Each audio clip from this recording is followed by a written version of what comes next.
पुर का निवासी था। एक दिल थाना अंतर्गत ये मामला पाया गया था। इसमें 302 का अभियोग दर्ज हुआ था और नामजद अभियोग दर्ज हुआ था श्याम सुंदर पिंडो के खिलाफ, जो कि इसका साथी था और साथ में ही रहता था। और चूँकि मुलजिम की पैंट वगैरह खुली हुई थी और खेत में लाश मिली थी, तो जो संदेह हुआ था उसके मद्देनज़र तमाम पुलिस प्रयास कर रही थी और भी अभिसूचना इत्यादि एकत्रित कर रही थी। इसी क्रम में ये मुलजिम जो है, जब इससे पूछताछ की गई तो इसने बताया कि जो है ये घटना करने के बाद इसने जुर्म को स्वीकार भी कर लिया है और गले शराब के नशे में बताया कि हमारी मारपीट और झगड़ा हुआ।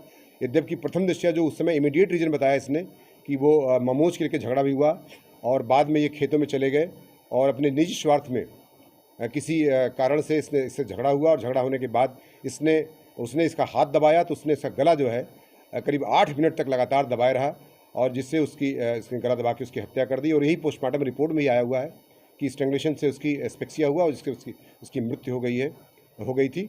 और इस आधार पर ये आदमी फिर मंडी हिमाचल प्रदेश भाग गया था और दिल्ली गया, दिल्ली से हिमाचल प्रदेश चला गया और 15 से 20 किलोमीटर ये पैदल चल के ट्रेन पकड़ा था। आप समझ सकते हैं कि कितने शातिराना ढंग से रातों रात जंगलों रास्ते से ये सराय भूपत पहुँच करके इसने ट्रेन पकड़ी और ये रातों रात फिर दिल्ली गया, दिल्ली से मंडी भाग गया था हिमाचल प्रदेश।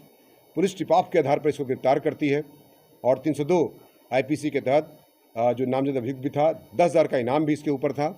इसे गिरफ्तार करके एक दिल पुलिस द्वारा जेल भेजने की कार्रवाई की जा रही है। इसमें निश्चित तौर से मैं कहूँगा एक दिल पुलिस द्वारा बिना किसी विशेष इन्फॉर्मेशन के इसको पकड़ने में कामयाब हुई है टिप ऑफ के आधार पर, और इसके लिए मेरे द्वारा इनको इनाम भी दिया जा रहा है।